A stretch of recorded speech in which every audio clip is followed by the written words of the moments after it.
بسم اللہ الرحمن الرحیم الحمد للہ رب العالمین والصلاة والسلام علی النبی الکریم وعلی آلہ واصحابہ اجمعین ومن تبعہم بإحسان الی یوم الدین اما بعد۔ قابل قدر سامعین و ناظرین، السلام علیکم ورحمۃ اللہ وبرکاتہ۔ آج کا عنوان ہے ہمارے معاشرے کی چند برائیاں اور ان کی اصلاح کی کوشش۔ ہمارے معاشرے کی مختلف برائیوں میں سے چند برائیاں کافی عام ہو گئی ہیں، ہمیں مشترکہ طور پر ان کی اصلاح کی کوشش کرنی ہے۔ بچوں کی دینی تعلیم و تربیت کا فقدان، بچوں کی دینی تعلیم و تربیت کا نہ ہونا، قرآن و حدیث میں علم کی اہمیت پر بار بار تاکید فرمائی گئی ہے،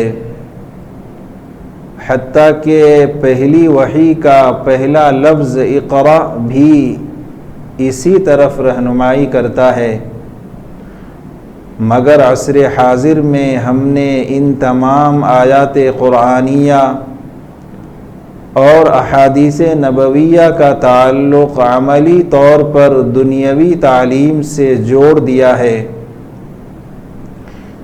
حالانکہ قرآن و حدیث میں جہاں جہاں بھی علم کا ذکر آیا ہے وہاں وضاحت موجود ہے، اس بات کی صراحت موجود ہے کہ اسی علم سے دونوں جہاں میں بلند و اعلیٰ مقام ملے گا، جس کے ذریعے اللہ کا خوف پیدا ہو،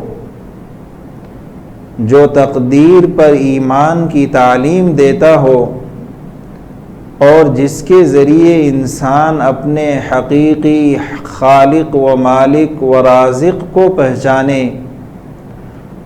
اور ظاہر ہے کہ یہ کیفیت قرآن و حدیث اور ان دونوں علوم سے ماخوذ علم سے ہی پیدا ہوتی ہے۔ ان دنوں ہم عصری تعلیم کو اس قدر اہمیت دے رہے ہیں کہ بچوں اور بچیوں کو بالغ ہونے کے باوجود اس لیے نماز کی ادائیگی کا اہتمام نہیں کروایا جاتا، روزہ نہیں رکھوایا جاتا اور قرآن کریم کی تلاوت نہیں کرائی جاتی، کیونکہ ان کو اسکول جانا ہے، ہوم ورک کرنا ہے، پروجیکٹ تیار کرنا ہے، امتحان کی تیاری کرنی ہے، وغیرہ وغیرہ۔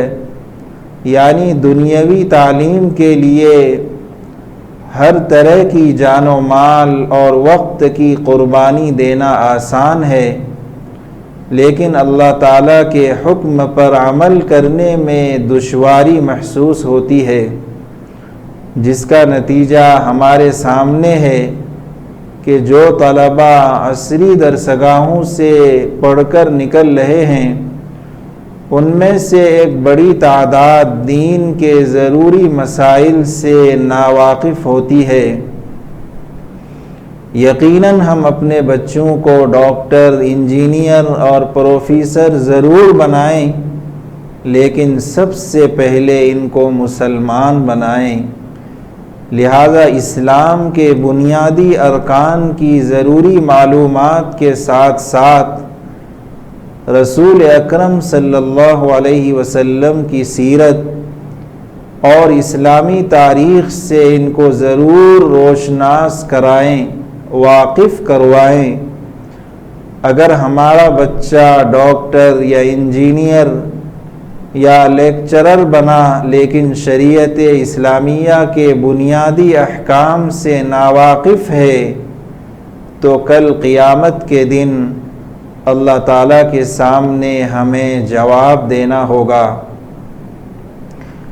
ٹی وی اور انٹرنیٹ کا غلط استعمال، معاشرے کی بے شمار برائیاں ٹی وی اور انٹرنیٹ کے غلط استعمال سے پھیل رہی ہیں، لہذا فحش و عریانیت اور بے حیائی کے پروگرام دیکھنے سے اپنے آپ کو بھی دور رکھیں اور اپنی اولاد و گھر والوں کی خاص نگرانی رکھیں تاکہ یہ جدید وسائل ہمارے ماتحتوں کی آخرت میں ناکامی کا سبب نہ بنے، کیونکہ ہم سے ہمارے ماتحتوں کے متعلق بھی سوال کیا جائے گا۔ اللہ تعالیٰ ارشاد فرماتا ہے، اے ایمان والو، اپنے آپ کو اور اپنے گھر والوں کو اس آگ سے بچاؤ جس کا ایندھن انسان اور پتھر ہوں گے۔ کرکٹ دیکھنے میں وقت ضائع کرنا، بعض حضرات کرکٹ میچ دیکھنے، اس سے متعلق دیگر معلومات حاصل کرنے اور آئندہ کے میچوں میں جیت ہار کے اندازے، اسی طرح اس کے متعلق بحث و مباحثہ میں اپنی زندگی کا قیمتی وقت لگاتے ہیں۔ میں یہ نہیں کہتا کہ یہ سارے امور حرام ہے اور ہمیں اپنی پسند کی ٹیم کو داد و تحسین سے نوازنے کا حق نہیں ہے، لیکن ہمیں غور و فکر کرنا چاہیے کہ ان امور میں وقت صرف کرنا اب تک ہماری زندگی میں کتنا نفع بخش ثابت ہوا ہے۔ لہذا عقل مندی اسی میں ہے کہ کرکٹ کھیلنے یا میچ دیکھنے میں ہماری مشغولیت اللہ کے احکام مثلا نماز کی ادائیگی سے مانع نہ بنے۔ قیامت کے دن کسی انسان کا قدم اللہ تعالیٰ کے سامنے سے ہٹ نہیں سکے گا یہاں تک کہ وہ 5 سوالات کا جواب نہ دے دے۔ زندگی کہاں گزاری، جوانی کہاں لگائی، مال کہاں سے کمایا، یعنی حصول مال کے اسباب حلال تھے یا حرام، مال کہاں خرچ کیا، یعنی مال سے متعلق اللہ اور بندوں کے حقوق ادا کیے یا نہیں، علم پر کتنا عمل کیا۔ یہ حدیث امام ترمذی رحمۃ اللہ علیہ نے ترمذی میں نقل فرمائی ہے۔ بندوں کے حقوق کی ادائیگی میں کوتاہی کرنا، جن کبیرہ گناہوں کا تعلق حقوق اللہ سے ہے، مثلا نماز، روزہ، زکوٰۃ اور حج کی ادائیگی، ان میں کوتاہی کی صورت میں اللہ تعالیٰ سے سچی توبہ کرنے پر اللہ تعالیٰ معاف فرما دے گا انشاءاللہ۔ لیکن اگر گناہوں کا تعلق بندوں کے حقوق سے ہے، مثلا کسی شخص کا سامان چرایا یا کسی شخص کو تکلیف دی یا کسی کو گالی دی یا کسی شخص کا حق مارا، تو قرآن و حدیث کی روشنی میں اس کی معافی کے لیے سب سے پہلے ضروری ہے کہ جس بندے کا حق ہے اس کا حق ادا کیا جائے یا اس سے حق معاف کروایا جائے، پھر اللہ تعالیٰ کی طرف توبہ و استغفار کے لیے رجوع کیا جائے۔ رسول اکرم صلی اللہ علیہ وسلم نے ارشاد فرمایا، کیا تم جانتے ہو کہ مفلس کون ہے؟ صحابہ نے عرض کیا، ہمارے نزدیک مفلس وہ شخص ہے جس کے پاس کوئی پیسہ اور دنیا کا سامان نہ ہو۔ آپ صلی اللہ علیہ وسلم نے ارشاد فرمایا، میری امت کا مفلس وہ شخص ہے جو قیامت کے دن بہت سی نماز، روزے، زکوٰۃ اور دوسری مقبول عبادتیں لے کر آئے گا، مگر حالت یہ ہوگی کہ اس نے کسی کو گالی دی ہوگی، کسی پر تہمت لگائی ہوگی، کسی کا مال ناجائز کھایا ہوگا، کسی کا خون بہایا ہوگا یا کسی کو مارا پیٹا ہوگا، تو اس کی نیکیوں میں سے ایک حق والے کو اس کے حق کے بقدر نیکیاں دے دی جائیں گی، ایسے ہی دوسرے حق والے کو اس کی نیکیوں میں سے اس کے حق کے بقدر نیکیاں دے دی جائیں گی۔ پھر اگر دوسروں کے حقوق چکائے جانے سے پہلے اس کی ساری نیکیاں ختم ہو جائیں گی تو ان حقوق کے بقدر حقداروں اور مظلوموں کے گناہ جو انہوں نے دنیا میں کیے ہوں گے ان سے لے کر اس شخص پر ڈال دیے جائیں گے، اور پھر اس شخص کو جہنم میں پھینک دیا جائے گا۔ اس حدیث کو امام مسلم نے اپنی کتاب مسلم شریف میں بیان فرمائی ہے۔ غیبت سب سے پہلے ارشاد نبوی کی روشنی میں سمجھیں کہ غیبت کیا چیز ہے۔ رسول اللہ صلی اللہ علیہ وسلم نے صحابہ سے فرمایا، کیا تمہیں معلوم ہے کہ غیبت کیا ہے؟ صحابہ نے جواب دیا، اللہ اور اس کے رسول زیادہ بہتر جانتے ہیں۔ آپ صلی اللہ علیہ وسلم نے ارشاد فرمایا، اپنے بھائی کی اس چیز کا ذکر کرنا جسے وہ ناپسند کرتا ہو۔ کہا گیا اگر وہ چیزیں اس میں موجود ہوں تو؟ آپ صلی اللہ علیہ وسلم نے ارشاد فرمایا کہ اگر وہ چیز اس کے اندر ہو جو تم نے غیبت کی، اور اگر نہ ہو تو وہ بہتان اور الزام ہوگا۔ حضور اکرم صلی اللہ علیہ وسلم کے اس ارشاد سے معلوم ہوا کہ غیبت کا مطلب یہ ہے کہ دوسرے لوگوں کے سامنے کسی کی برائیوں اور کوتاہیوں کا ذکر کیا جائے جسے وہ برا سمجھے، اور اگر اس کی طرف ایسی باتیں منسوب کی جائیں جو اس کے اندر موجود ہی نہیں ہیں تو وہ بہتان اور الزام ہے۔ یہ تو اور زیادہ خطرناک گناہ ہے، لیکن بدقسمتی سے یہ دونوں ہی برائیاں ہمارے درمیان عام ہیں۔ اللہ ان دونوں برائیوں سے امت مسلمہ کو محفوظ فرمائے۔ کسی مسلمان بھائی کی کسی کے سامنے برائی بیان کرنا یعنی غیبت کرنا ایسا ہی ہے جیسے مردار بھائی کا گوشت کھانا۔ بھلا کون ایسا ہوگا جو اپنے مردار بھائی کا گوشت کھانا پسند کرے گا؟ اللہ تعالیٰ نے غیبت سے بچنے کا حکم دیا ہے اور اس سے نفرت بھی دلائی ہے۔ ارشاد باری تعالیٰ ہے، تم میں سے کوئی شخص کسی کی غیبت نہ کرے۔ کیا تم میں سے کوئی بھی اپنے مردہ بھائی کا گوشت کھانا پسند کرتا ہے؟ تم کو اس سے گھن آئے گی۔ ہمارے معاشرے کی ایک خطرناک برائی جھوٹ بولنا ہے۔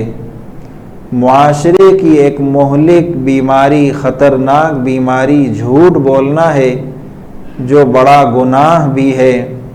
اللہ تعالیٰ نے جھوٹ بولنے والوں پر لعنت فرمائی ہے، ان کے لیے جہنم تیار کی ہے جو بدترین ٹھکانہ ہے۔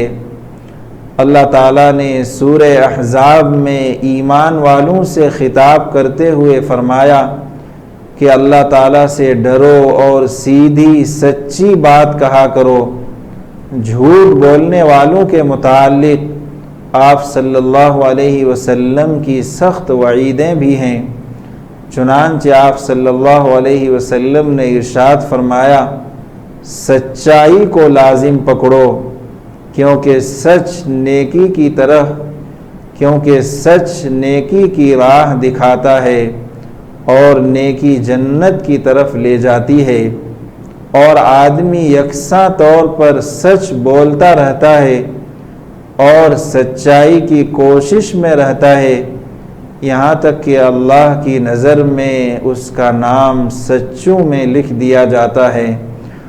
اور جھوٹ سے بچے رہو، اس لیے کہ جھوٹ گناہ اور فجور ہے، اور فجور دوزخ کی راہ بتاتا ہے، اور آدمی مسلسل جھوٹ بولتا رہتا ہے اور اسی کی جستجو میں رہتا ہے، یہاں تک کہ اللہ کے نزدیک اس کا شمار جھوٹوں میں لکھ دیا جاتا ہے۔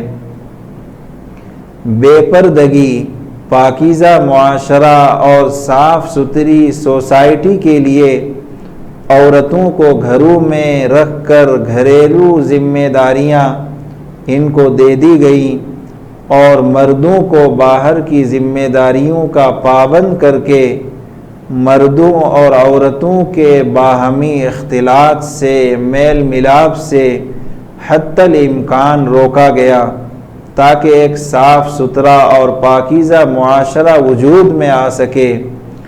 اور مسلم معاشرے کی یہ خصوصیت اب تک باقی تھی، اور تقریباً 25 سال سے مغربی تہذیب سے ہمارا معاشرہ بری طرح متاثر ہوا ہے، اور افسوس کی بات ہے کہ اس کا مقابلہ کرنے کے بجائے بعض مسلم دانشور اس کوشش میں ہیں کہ بے پردگی کو جواز کا درجہ دے دیا جائے۔ اسی پس منظر میں قرآن و حدیث کی روشنی میں چند باتیں پیش خدمت ہے۔ اللہ تعالیٰ نے قرآن کریم میں مردوں اور عورتوں کو مشترکہ حکم یحفظوا فروجہم اور یحفظن فروجہن کے الفاظ میں دیا ہے۔ قرآن کریم میں بہت سے مقامات اور احادیث میں بکثرت یہ حکم وارد ہوا ہے۔ یہ سب کو معلوم ہے کہ شرمگاہ کی حفاظت پردے سے ہی ہوتی ہے، اور عصمت دری کی ابتدا بے پردگی سے ہو کر زنا کی حد تک جا پہنچتی ہے۔ چنانچہ مشہور حدیث میں اس کی طرف اشارہ ہے۔ رسول اللہ صلی اللہ علیہ وسلم کا ارشاد ہے، آنکھ بھی زنا کرتی ہے، اور آنکھ کا زنا بدنگاہی ہے، اور شرمگاہ اس کی تصدیق یا تکذیب کر دیتی ہے۔ اسی طرح فرمان الہی ہے، عورتوں کو زمین پر پیر پٹخ کر چلنے کی ممانعت اس لیے ہے کہ کہیں پازیب کی جھنکار و زینت سے کوئی گرویدہ نہ ہو جائے، کوئی عاشق نہ ہو جائے۔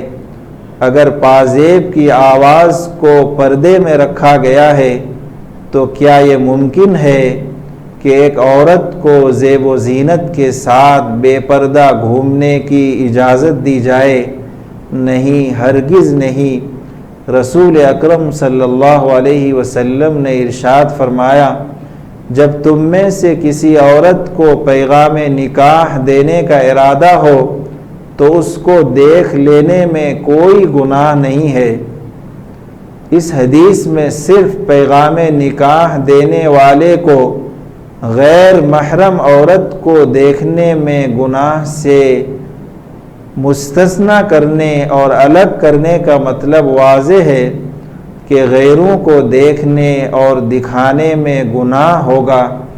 نیز حالت احرام میں حضرت عائشہ صدیقہ رضی اللہ عنہا والی حدیث کہ جب مردوں کا گزر ہوتا تھا تو ہم عورتیں اپنے چہرے کو ڈھانک لیتی تھیں، حالانکہ حالت احرام میں چہرے کا کھولنا علماء نے واجب لکھا ہے، لیکن ایک عمومی واجب پر عمل کرنے کے لیے تھوڑی دیر کے لیے ہی صحیح احرام کے واجب کو ترک کر دیتی تھی، ورنہ اگر چہرے کا پردہ عام حالت میں صرف مستحب ہوتا تو استحباب کے لیے صحابیات اور خاص طور سے حضرت عائشہ رضی اللہ عنہا ترک واجب نہ کرتی۔ مہر کی ادائیگی نہ کرنا مہر عورت کا حق ہے، اس کو نکاح کے وقت متعین کرنا اور صحبت سے قبل ادا کرنا چاہیے۔ مہر میں حسب استطاعت درمیانہ روی اختیار کرنی چاہیے، نہ بہت کم اور نہ بہت زیادہ۔ اللہ جل شانہ نے اس موضوع کی اہمیت کے پیش نظر قرآن کریم میں تقریباً 7 جگہوں پر مہر کا ذکر فرمایا ہے، لہذا ہمیں مہر ضرور ادا کرنا چاہیے اور جلدی ادا کرنا چاہیے۔ اگر ہم بڑی رقم مہر میں ادا نہیں کر سکتے اور لڑکی کے گھر والے مہر میں بڑی رقم متعین کرنے پر بضد ہیں، جیسا کہ ہمارے ملکوں میں عموماً ہوتا ہے، تو ہمیں حسب استطاعت کچھ نہ کچھ مہر ضرور نقد ادا کرنی چاہیے، جیسا کہ نبی اکرم صلی اللہ علیہ وسلم نے حضرت علی رضی اللہ عنہ کی زرع فروخت کرا کے مہر کی ادائیگی کرائی۔ آج ہم جہیز اور شادی کے اخراجات میں بڑھ چڑھ کر حصہ لیتے ہیں، لیکن مہر کی ادائیگی جو اللہ تعالیٰ کا حکم ہے اس سے کتراتے ہیں۔ مقدار مہر کی تعیین میں بے اعتدالی نہ برتی جائے، اس کی مقدار اتنی ہو کہ مرد بآسانی ادا کرے۔ فرمان رسول صلی اللہ علیہ وسلم ہے، عورتوں کے مہر کے معاملے میں غلو نہ کرو کہ عداوت کا سبب بن جائے۔ معاشرے کی ایک خطرناک بیماری اور برائی جہیز کی لعنت ہے۔ امت کے تمام علماء اس بات پر متفق ہیں کہ رسول اللہ صلی اللہ علیہ وسلم نے اپنی لاڈلی صاحبزادی حضرت فاطمہ رضی اللہ عنہا کو چند چیزیں عنایت فرمائی تھیں، جیسا کہ صحیح احادیث میں ہے۔ رسول اللہ صلی اللہ علیہ وسلم نے جب فاطمہ رضی اللہ عنہا کا نکاح کیا تو ان کے ساتھ ایک چادر، چمڑے کا تکیہ جس کے اندر کھجور کے ریشے بھرے ہوئے تھے، 2 چکیاں، ایک مشکیزہ اور 2 چھوٹے گھڑے۔ لیکن اسے سنت کہنا درست نہیں ہے، کیونکہ رسول اللہ صلی اللہ علیہ وسلم نے اپنی 2 اور بیٹیوں حضرت رقیہ اور ام کلثوم کو حضرت عثمان رضی اللہ عنہ کے نکاح میں دیا تھا، اور ان دونوں کو کوئی جہیز دینا احادیث سے ثابت نہیں ہے۔ اگر جہیز دینا سنت ہوتا تو آپ صلی اللہ علیہ وسلم اپنی تمام بیٹیوں کو بلا تفریق جہیز سے نوازتے۔ حضرت علی رضی اللہ عنہ کے نکاح کے وقت نہ حضرت علی کا اپنا کوئی ذاتی گھر تھا اور نہ ہی کوئی ساز و سامان تھا۔ جب آپ کے نکاح کی خبر حضرت حارث بن نعمان رضی اللہ عنہ نے سنی تو بخوشی اپنی سعادت سمجھتے ہوئے اپنا ایک گھر حضرت علی رضی اللہ عنہ کو رہنے کے لیے پیش کر دیا۔ حضرت علی رضی اللہ عنہ نے اپنی زرع حضرت عثمان رضی اللہ عنہ کو اتنے درہم میں فروخت کر دی، اور جاتے وقت حضرت عثمان رضی اللہ عنہ نے وہ زرع حضرت علی کو تحفے میں دے دی۔ اسی زرع کے پیسے سے حضرت فاطمہ رضی اللہ عنہا کے گھر کا سامان خریدا، اور حضرت عائشہ اور ام سلمہ کو حکم دیا کہ حضرت علی اور فاطمہ کے ساتھ ان کے گھر تک جاؤ۔ اس حدیث سے یہ ثابت ہوتا ہے کہ یہ سارا سامان حضرت علی رضی اللہ عنہ کے پیسے سے ہی خریدا گیا تھا، نہ کہ آپ صلی اللہ علیہ وسلم نے حضرت فاطمہ رضی اللہ عنہا کو جہیز میں دیا تھا۔ اس واقعے کو جہیز لینے اور دینے کے لیے کسی طرح حجت نہیں بنایا جا سکتا ہے۔ خلاصہ کلام یہ ہے کہ مہر کے علاوہ فریقین میں سے کسی طرف سے کوئی مال یا جائیداد مطالبہ کر کے لینا جائز نہیں ہے، مگر لوگ اپنی بیٹی یا داماد اور اس کے گھر والوں کو بغیر کسی مطالبے کے اپنی استطاعت کے مطابق جو سامان دیں تو اس کی گنجائش ضرور ہے، لیکن اس میں بھی حتی الامکان کمی کرنی چاہیے تاکہ غریبوں کی بچیوں کی شادی آسانی سے ہو سکے، اور جہیز کی کثرت کی وجہ سے جو نقصانات سامنے آ رہے ہیں ان پر کسی حد تک کنٹرول کیا جا سکے۔ رشوت اپنے جائز یا ناجائز مقاصد کو حاصل کرنے کے لیے اہل منصب کو روپیے یا کوئی دوسری چیز پیش کرنا، موجودہ دور میں اس لین دین کو ہدیہ یا نذرانہ کا خوبصورت نام دیا جاتا ہے، لیکن در حقیقت یہ رشوت ہے۔ رشوت کی مذمت اور اس کے لینے اور دینے والوں پر اللہ کے رسول صلی اللہ علیہ وسلم نے بڑی سخت وعیدیں کی ہیں، چنانچہ فرمان رسول صلی اللہ علیہ وسلم ہے، رشوت لینے اور دینے والے پر اللہ کی لعنت برستی ہے۔